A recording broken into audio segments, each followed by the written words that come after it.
ചെയ്യുന്നത് തിക്ക് ലൈനാണ്.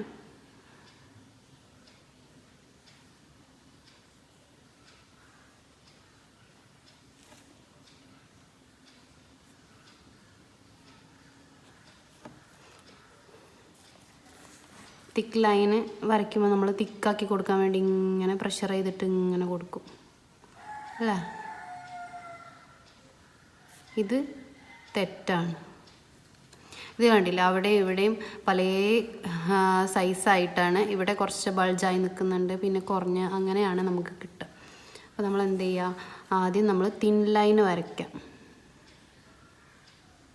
Thin line വരയ്ക്കുന്ന മെത്തേഡ് നമ്മൾ ആദ്യം പഠിച്ചു. ആ ഒരു മെത്തേഡ് തന്നെ നമ്മൾ തിൻ ലൈന് വരയ്ക്കുക. എന്നിട്ട് ഒരെണ്ണം കൂടെ അതിൻ്റെ തൊട്ടടുത്തായിട്ട് വരച്ചു കൊടുക്കുക.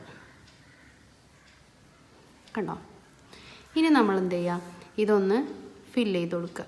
നന്നായിട്ട് പ്രഷർ ചെയ്തിട്ട് സാവധാനം കൊണ്ടുപോയാൽ മതി. പ്രഷറിങ് ഒരേപോലെ കൊടുത്തിട്ട് ഇങ്ങനെ കൊണ്ടുപോകാം. അപ്പോൾ അത് ഫില്ലായിക്കോളും.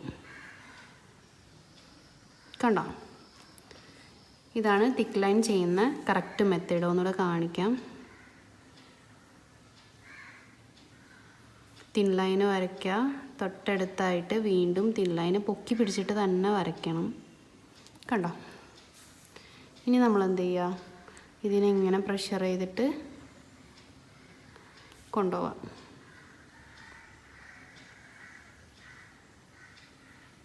ഇപ്പോഴാണ് നമുക്ക് കറക്റ്റ് തിക്ക് ലൈന് നല്ല നീറ്റായിട്ട് കിട്ടുക.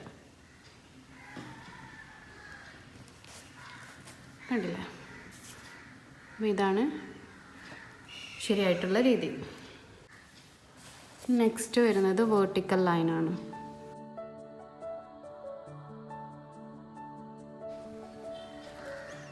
വേർട്ടിക്കൽ ലൈൻ എന്ന് പറഞ്ഞു കഴിഞ്ഞാൽ നമ്മൾ തിൻ ലൈൻ ചെയ്യുന്നത് തന്നെ കണ്ടോ, പൊക്കി പിടിച്ചിട്ടായിരിക്കണം ചെയ്യുന്നത്.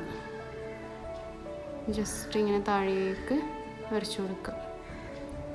ഇതാണ് വേർട്ടിക്കൽ ലൈൻ.